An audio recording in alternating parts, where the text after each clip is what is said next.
You are listening to the Law Enforcement Pirate Radio Network. Radio Free Larry presiding.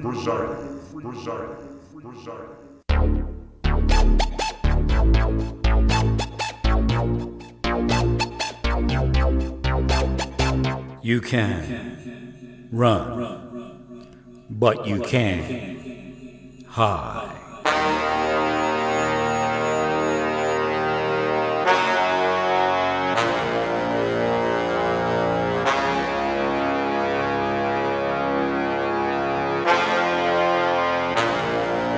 Radio Free Larry.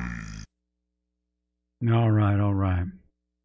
So, what is transpiring is that there is a segment of the corruption that I speak about. We've called it deep state, but what happened is they put it in political terms solely, and that kind of did a disservice to what it is. But that's what the deep state does.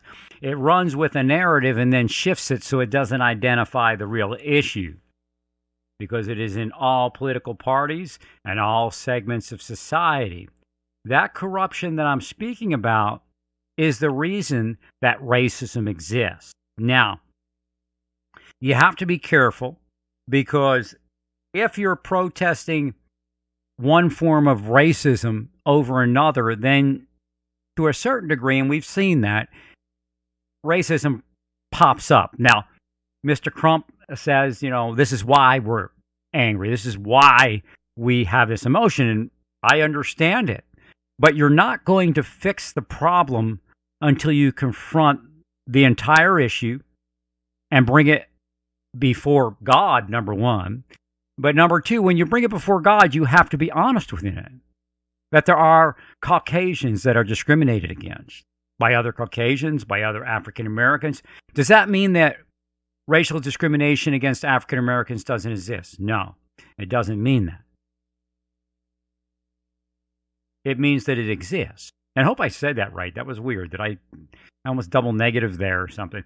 But the reality is that racial discrimination exists, but what defines that racial discrimination is the larger idea of discrimination and the larger system of corruption that allows it and empowers it. The people that are generally within the system of power, as we call it on the planet, but of course it's anti-power. God is the only real power. But those power platforms, whether they be African American or Caucasian or Latino or whatever it is, discriminate based upon the existence of that corruption. If you remember some of the movies that were around, maybe even telemovies, they would have this evil empire that would carve up communities between several groups of people, and everybody got to be their own style of criminal. That's what that enterprise is, that spycraft, shadow, recruited and trained entity. Sometimes it could be everyday people engaging in that shadow training and that shadow recruitment. The reality being that the CIA that was corrupt, that began it, includes a module of learning how to communicate and train it to other people. It definitely came from the Central Intelligence Agency. It definitely involves other people from other intelligence entities, foreign and domestic. And I say it like that because they are the enemies of the United States. Most likely, Ahmaud and George were dealing with eyes on, watching them. Probably George moved to get away from it because he was known in Texas. That same old thing seemed to always happen, but it isn't always physical, it isn't always spiritual, and it isn't always the same people, because they have something inside of them that will attack the victims. Again, the Bible speaks about the mark of the beast, and if you're a person whose heart doesn't allow you to take the mark of the beast, then you will become their victim. It just happens naturally. Again, Satan hates people who will not take that mark. And there are people in churches all over the United States that have taken that mark, and they are part of that corruption.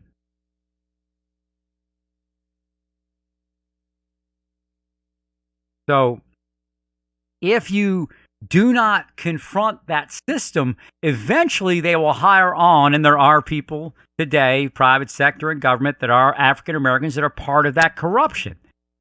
And when they discriminate against you as an African American, there will be African American voices that will deny that it's discrimination. What's his name? Deputy U.S. Marshal Arthur Lloyd was one that had African Americans that were part of the deep state running him into the ground. I know that it was corrupt because when I was working in D.C., people started heaping things on Arthur Lloyd. And, with the people I worked with in government, you can't run him into the ground any further than you could run them into the ground. So again, it's this idea that this person is persona non grata. And Ahmaud and George were persona non grata to certain groups of people. It's just a fact of life. Now, they are African Americans, and the people that killed them are Caucasians. Ahmaud had an individual say F and N-word person. And I've always said, it's not that you're black, because there are black people that do well. Mr. Crump himself is doing well. And he's decided to give back, and I'm sure he makes some money, but he gives back. He works a very dangerous position in this world, and he's being watched, as I said, psychically. The inference is that he's being watched by that spycraft, shadow, trained and recruited criminal enterprise, and it's in all segments of society, including law enforcement. And that's one of their favorite places to be because you can really harm somebody with corruption there. But I've always said it's that you're an N-word person, because you can look around the world and you can see African Americans doing very well, never having a problem. And I said, I'm Caucasian, but I'm an N-word person, and I know why. When I was growing up, I didn't understand things. I was born in, what some would call a ghetto, but boy, I long for that place compared to everywhere else I've lived. It wasn't perfect, but it was understandable. And God did dwell there. Most definitely did God dwell there. And I just don't mean God and the Holy Spirit. I mean God did dwell in that place. And that place was Logan, Philadelphia, North Philadelphia.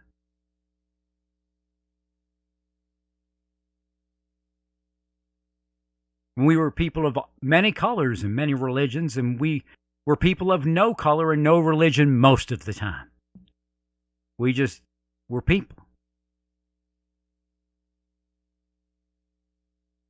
And when I moved, or when my family moved and I moved with them, it was probably the worst thing that could ever happen to me.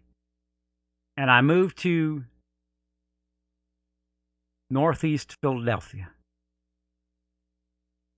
And I don't think we may have had one African American, I can't remember, one African American in my class. And when I moved out to the suburbs, there were some military bases where African Americans resided within our community. And I tried to restore, that type of friendship in my life. I had some friends that were African American, and it didn't last very long. And there was no reason. I mean, I had a lot of questions for God, and I never got my answers as a child, although I knew God was there. And one of the strangest things that God had me recall upon awakening to, quite frankly, being a prophet, I call it psychic ability, but quite frankly, being a gifted prophet, was when I was a child, when I didn't understand something, when things were bad, when I was being abused. and the tears would flow. My God said, your question was, why, God, why? Why, God, why? And I remember looking at the wall, like the Wailing Wall, not intending to do it, but God moving me in that direction and in that form. Why, God, why? And when I woke up, I was awakened. I don't want people to think a false woke up means anything, because I believe there is an entity within the community attempting to discredit the idea of awakening and what it actually means. Because you can be woke up and awakened based upon what anybody in the world believes is awakened and woke up. But I believe God is the sole proprietor of an awakening. Now, did I know God before? Oh, yes, I knew God since I was a little child. And a few years before I woke up, I was in a fundamental Baptist church. And while I was in that church, actually, I think it may have been right before I got into that church, or maybe after, I can't remember. I had been sick for a long period of time, a couple months. And I had this dream, and it was Jesus. And I couldn't hear Jesus. I know he was speaking, but I couldn't see his face either. And I told Christian after Christian that dream, and none of them told me the truth of what it meant. So although I knew God, I didn't see God or hear God, and I didn't see or hear Jesus. I know Jesus is the Son. I knew God before I knew Jesus. I was Jewish. So when I met Jesus, I knew that's not God. That's the Son of God. Because I know. Spiritually, I know. I've connected to God. And Jesus himself said, there is none good. Jesus said, don't call me good. There's none good but God. So I know Jesus didn't think he was God either, although he was indwelled with God and manifesting as God on earth based upon that indwelling and based upon his heart. God couldn't connect to you and do it because your heart is not the heart of the Son Jesus.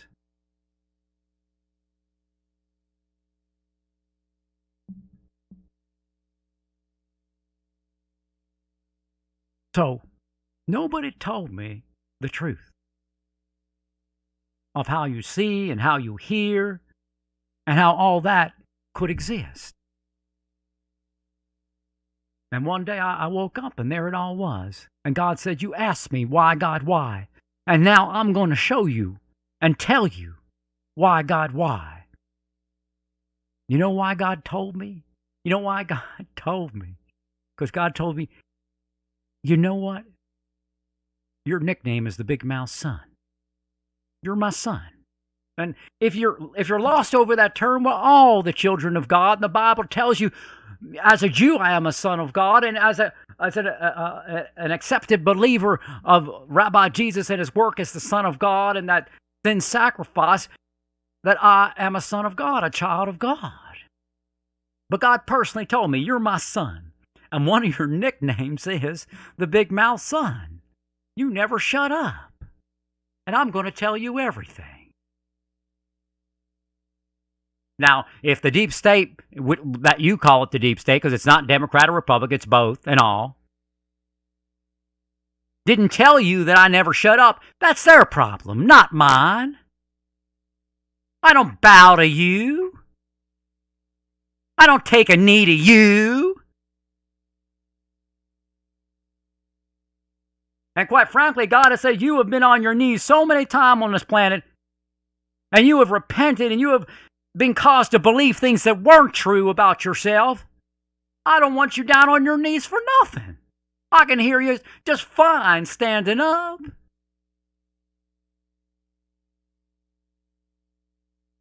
And that God that judged me in that way, that's what causes me and makes me stand.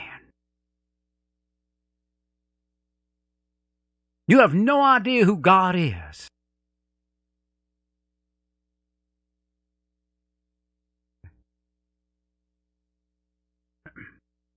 Something was moving around me. I'm clearing that now.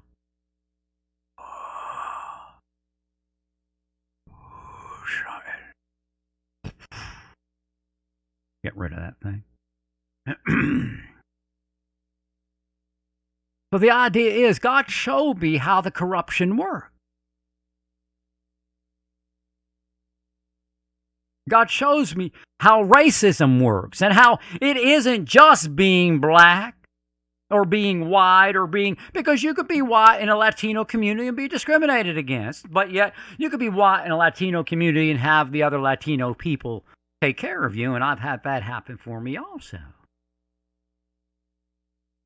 But yet I have been discriminated against by Latino people and African Americans for being white.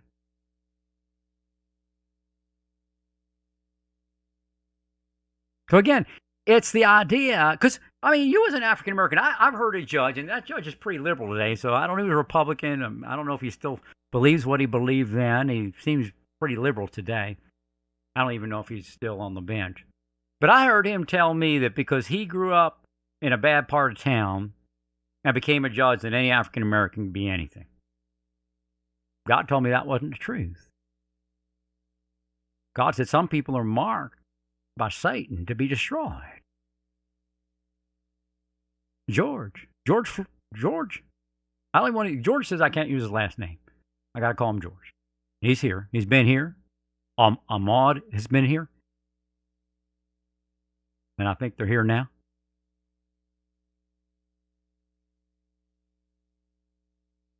George is such a person. I don't know, like I said, Ahmad was supposed to be a law enforcement officer. If you listen to some of the literature, some of the music out there in the mainstream world where people see,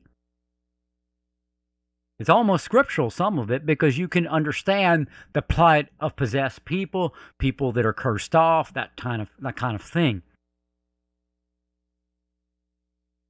What somebody was supposed to be in life. Who were they supposed to be? I don't know if any of you are at all awakened in reality. I don't know if any of you are at all intelligent in reality. But yet there is a supposed to for each person's life based upon the grace of God. Then you come along as a Tyler City police officer and you're going to change that future for that person and then go to church on Sunday? Because you're protecting your community and they worship you in the church? Because you do things like that?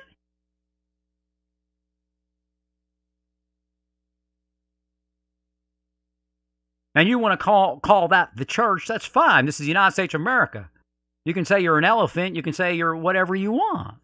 It's the way this place is built. As long as you don't hurt somebody.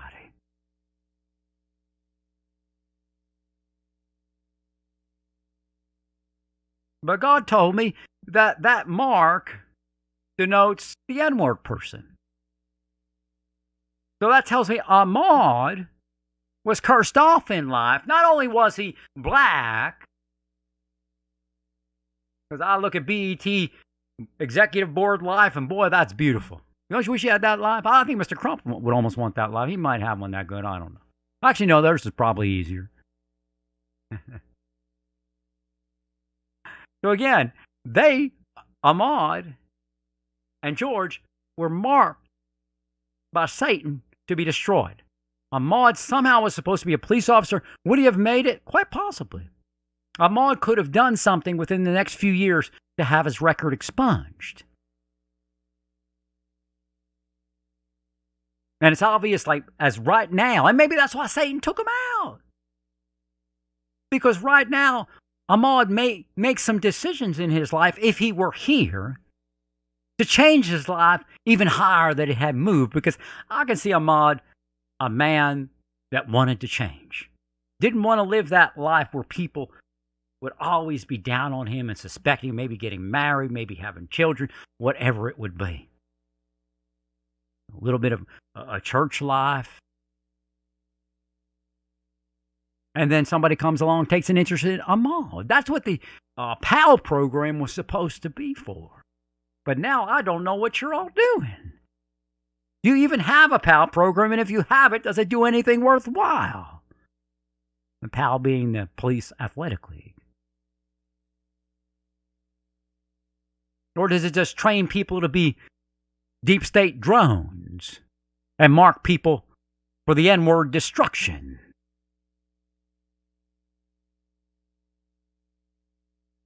But now that level of destruction is at the level of CIA technology being taught to law enforcement officers and people within the community so that they can psychologically torture their neighbor for whatever result they're all looking for. And of course, that result being unrighteousness, debauchery, demonic, satanic.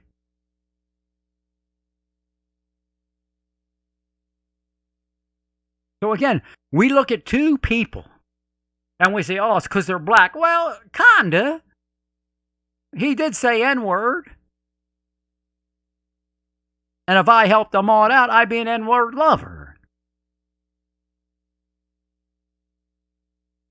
So again, I can see your argument. I can feel your argument. But you can't save anybody just looking at that side of the argument, because you can see how your people are beginning to discriminate themselves. I mean, look at Native Americans. They always have a complaint about something, but they're the most discriminatory people in the world. The last thing you want to do as a Native American is marry anybody but a Native American. It's just, believe you me, you can lose your tribal membership, your rights, your privileges, your medical card, or maybe your children will.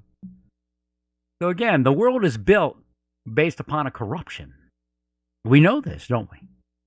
The scriptures have told us that for ages. But yet many people go to a religious function and believe that they're not part of that corruption while engaging in that corruption. Now, sin is one thing. But then there's that thing that causes people to fall. Woe unto that thing. And that's that thing that killed Ahmaud and that killed George before they killed him. They have to kill you spiritually before they kill you physically. They have to kill you spiritually until they kill you before they kill you physically, because you would not be there. George would have been somewhere else. Ahmaud would have been somewhere else. I've been in vacant buildings. I've been going through vacant buildings looking for a place to go to the bathroom before, or going through it to the backyard, out into the woods a little bit. I'm not sure what Ahmaud was doing. He may have just been curious. I used to run, and it was a fun thing. I used to ride a bicycle forever. It was a fun thing. I don't know what he was doing. Hopefully he wasn't doing anything wrong. But even if somebody does something wrong, you see the deep state corruption, that thing, that spycraft, shadow recruited and shadow trained secret society, always looks for a reason that they did something that they shouldn't be doing to begin with, and then it's okay. Oh, well, and you see Republicans out there doing this. I don't understand them. That, George had this and that. Well, you can look at that man with his knee on George's neck. That's not good for anybody. And anybody could have a medical issue. If you're trying to arrest somebody, and I wonder if, the police report is out. Apparently, they tried to say that George resisted arrest. That might be the bigger issue here if they had fabricated the report, because nothing they say at that point is acceptable.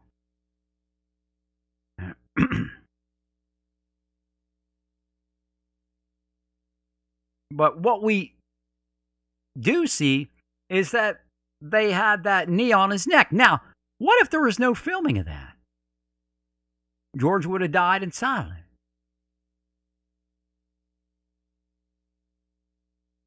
What if there was no filming of Ahmaud? Ahmaud would have died in silence. So I'm not sure about the guy that filmed it, what we should think, but he did provide, theoretically, evidence.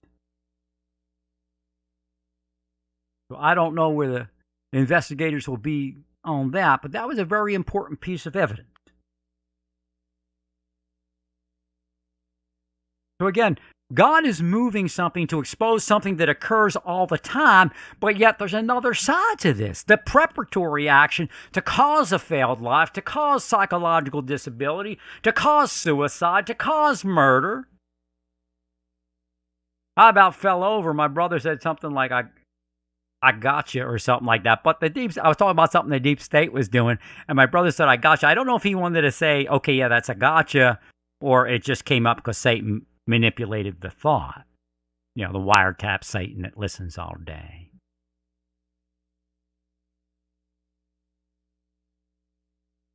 Your government is corrupt. I'm not telling you to be violent. I'm telling you to give God the way to be violent. Because if those rioters weren't rioting and killing police officers, God would have took them out some other way. But yet, in that way, God can help wake you up a little bit better by using the rioters. Again, the Bible is full of God using third parties to harm that thing that's causing the disruption to God's people.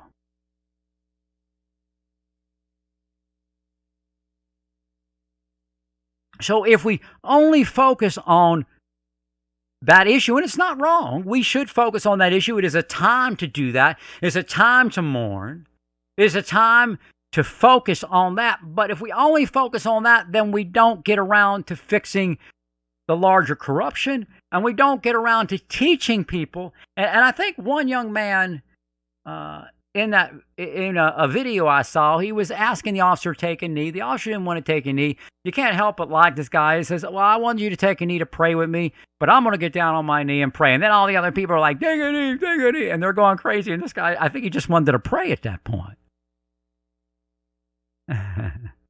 You see, he's not looking for anything more than he should look for.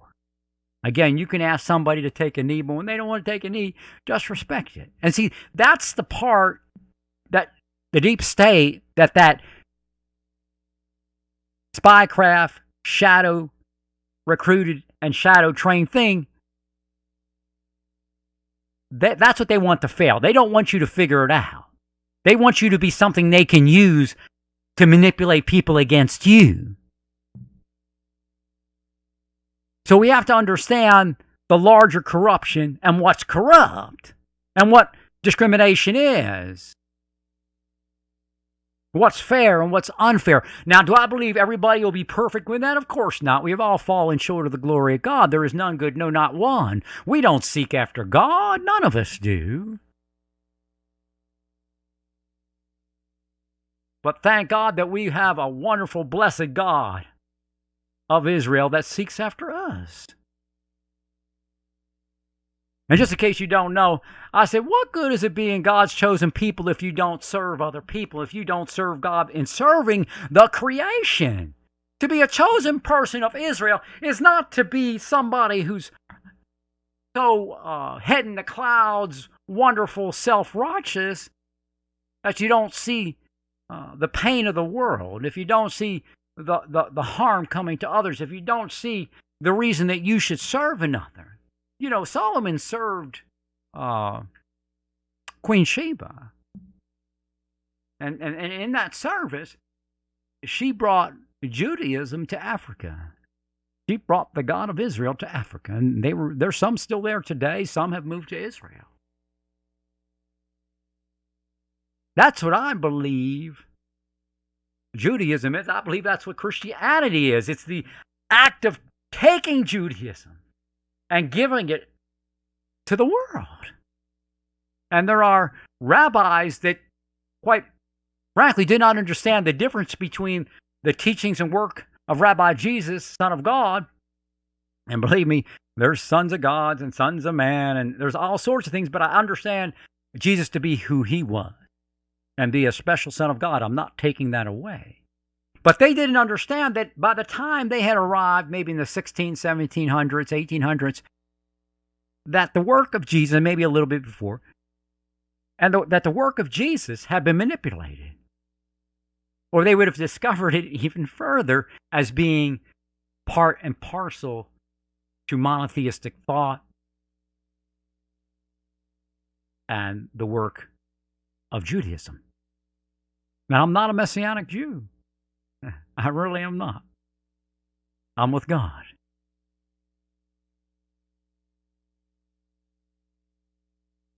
So to have your people corrupt based upon not seeing themselves as a member of all people, your people, my people, causes the entire thing to fail. And it has been failed already.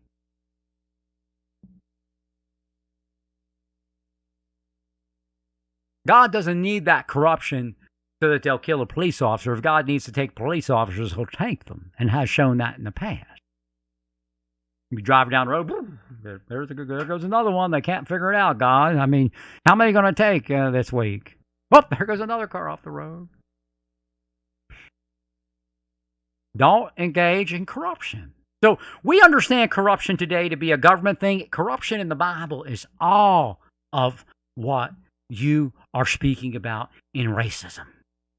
That's what corruption is. It's corrupt.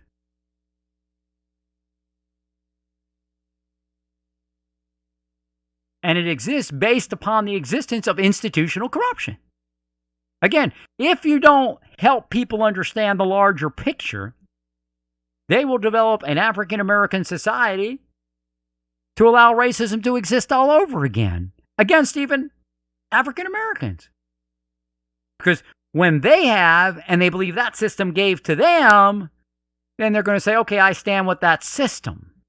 It's not just law enforcement, it's also in the corporate world, in retail sales, and a lot of different workplaces, as well as secret societies and known societies.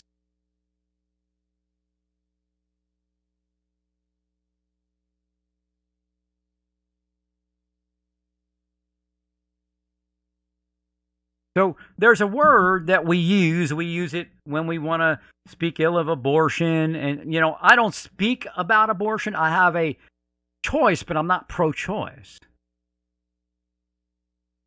What am I? I'm with God. And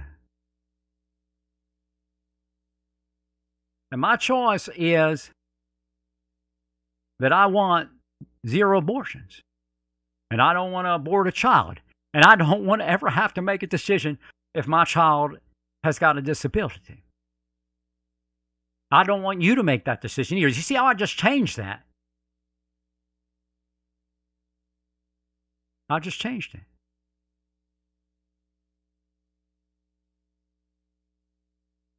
I didn't say just me. I put you in there also.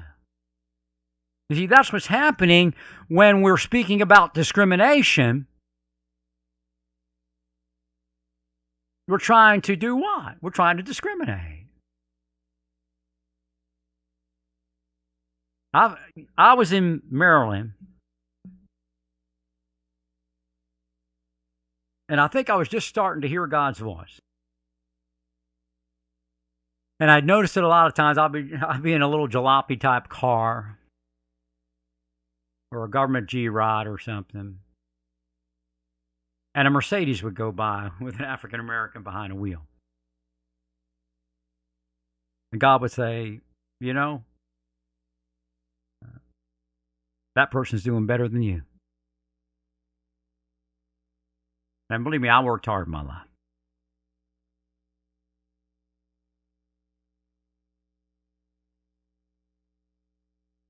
But God said, look, discrimination exists, but look there, that in this certain scenario, that person's doing better than you and was doing less in their life.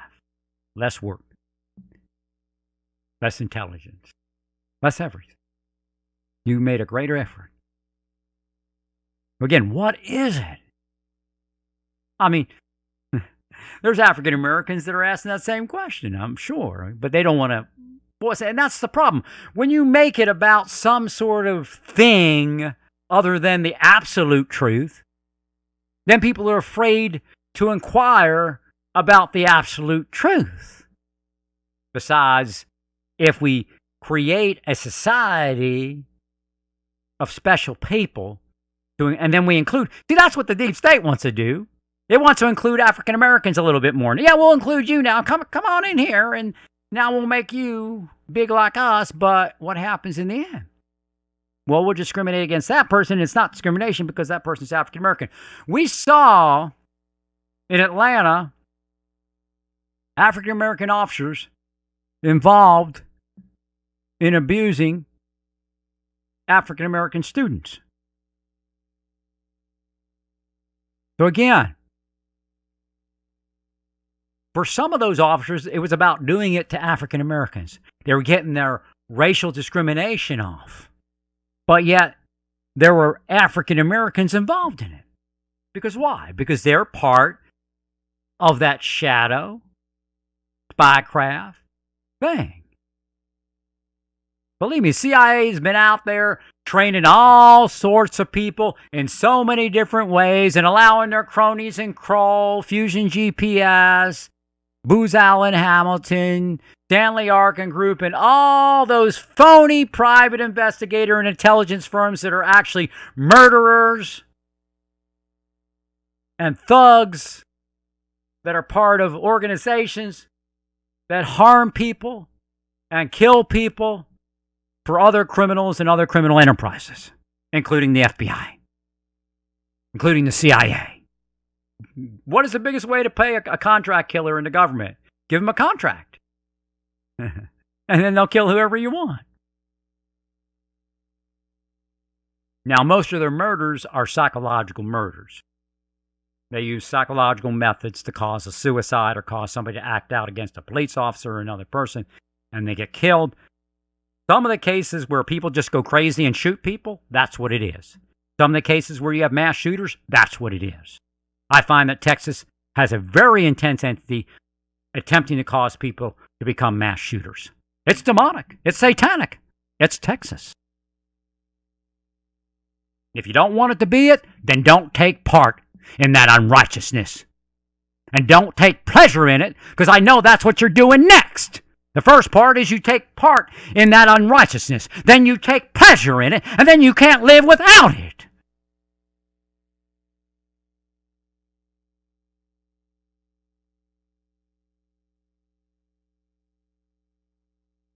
But that's what happened to George, and that's what happened to Ahmaud. That thing has spiritual connects, psychological connects, and physical connects. They were targeted to be destroyed. I could see how the police officers came up on Ahmaud. They wanted him to have an attitude. Now, the one officer, you saw him come up, an older interaction with Ahmaud, and he, listened to all the officers, and he left. And he was like, okay, good, let's go. He was like, okay, I don't know why you all are so focused on this. Let's get rid of it and move on. Because he's not affected by Satan as much. But given the opportunity, there's other two officers who Satan caused to hate Ahmaud without even knowing him and knowing his situation, would take that other officer out if they could somehow. They hate him for not hating Ahmaud. I think it was a senior officer came up and they're giving him the spiel and he's like, okay, where is he? Oh, he went, well, okay, bye. Let's go. It's over. Let's go. We got better things to do than waste our time on this.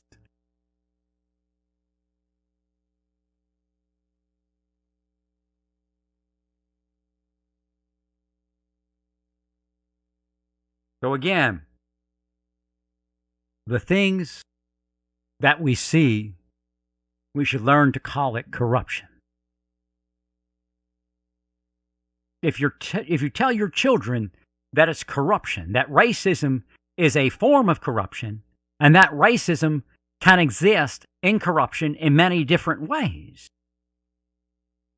then they'll begin to understand where it is and where it isn't, because they may be in a situation where somebody is being discriminated against say it's they're African American, they're being somebody's being discriminated against by a Caucasian that enters into the African American community, a corruption.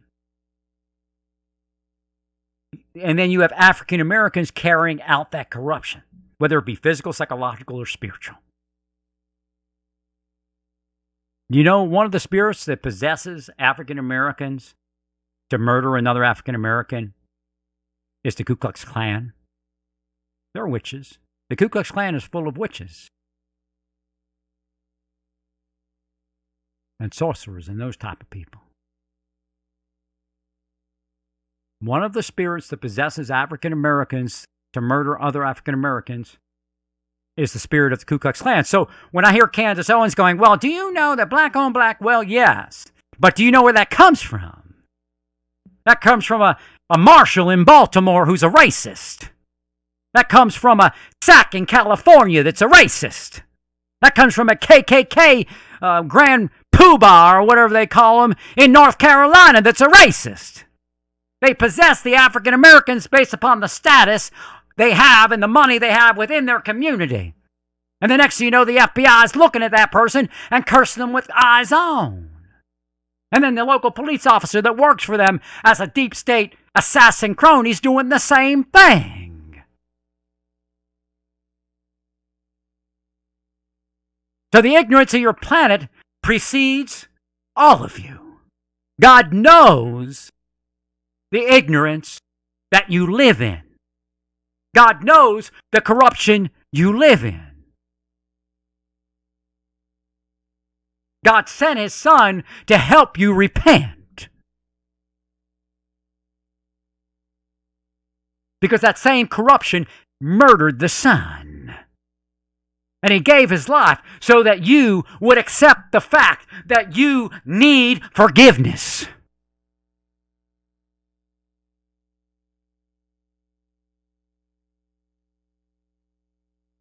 But as Pharaoh has hardened his heart so many times, you have hardened your heart even more so.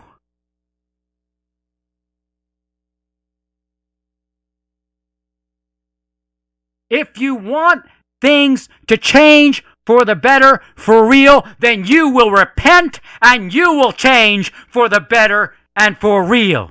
I'm not asking you to be perfect. I've already told you I know that is not possible. But this corruption that exists cannot exist if you are to survive. God has been taking you out for decades based upon your corruption. I know the church tells you because you're a wonderful person, but you know what you're doing to people physically, spiritually, and psychologically. Whether you call it spiritual or not, you're possessing someone and causing them to fail and fall.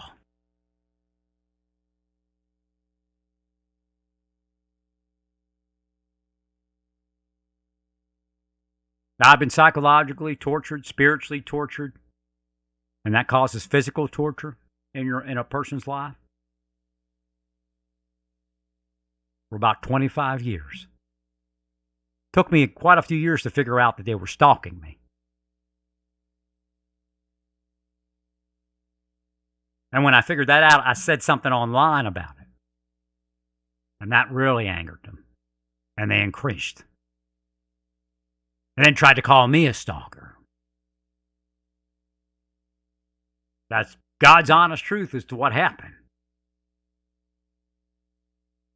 And that's your government, nothing else. The rest is a cover for that type of activity. He, right? Well, God is not mocked. As I've told you before, you're going to reap what you have sown, and you are all reaping what you have sown. And yes, there are a percentage of law enforcement officers that are lying to you. They're going to placate you until the protests are over so they can take a few people behind a building and kill them, let it be known in the community, and strong-arm that community into corruption once again. So you need to get real. You need to fight corruption. I realize that racism is across the board, and it shouldn't be accepted at all, zero, and I know there are people that believe that. And quite frankly, I don't owe anybody anything on this planet. I don't need to kiss your boots. I don't need to kneel to you, because I don't owe you nothing. I didn't wrong you. I've tried to elevate and lift up everyone else. As a chosen king of God, of the chosen people of Israel, I've served more than most people serve. Well, I've served more in my lifetime than most people could serve in several lifetimes. I've given my all in all. I've moved more power on this planet, more power of God. I have no other power. I have no power of my own. I'm a vessel for the Most High God's use. I've moved so much power that I didn't even know existed. Remember, before, I'd say 2004 or so, I had no idea power existed. I could read the Bible all day and not understand power. Not understand really anything. I just loved reading the Bible and trying to figure out little things. I was going to try to figure out how to take out the terrorists and make the nation safe by reading the Bible when they were killing me in the end of my government service.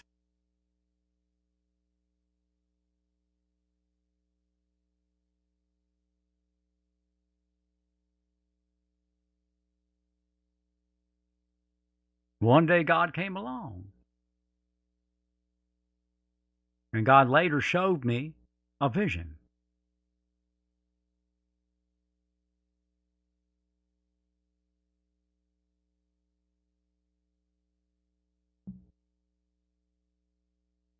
One day I was kneeling by my bed and praying in Maryland. And God called the Son Jesus before him. And Jesus knew of me. And of course, Jesus had all these other people and other things to do. But Jesus knew of me. And he said to Jesus, "It is time." And Jesus walked down from heaven on an invisible stairway. And Jesus healed me. And I began to see. And it has just increased over the years. It's been some ups and downs. But I've delivered more seer information than anybody in the history of the world.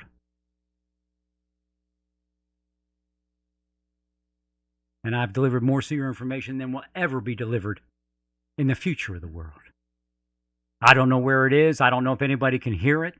I don't know if anybody could see it. But it was done by the power of the blessed God of Israel. I have no power. I have no knowledge. I really don't even have any life. If it wasn't for God, I wouldn't be standing here, period. More so than anybody else on the planet. God just told me I was murdered again while I was speaking this broadcast. But he's here to keep me alive.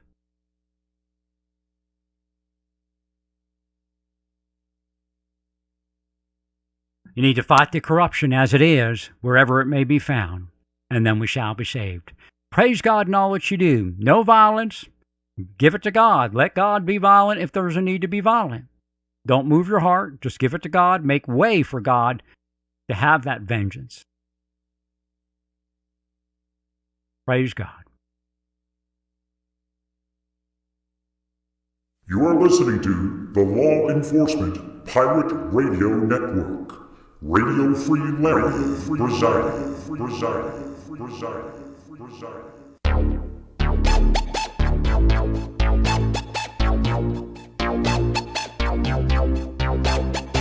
You can run, but you can't hide.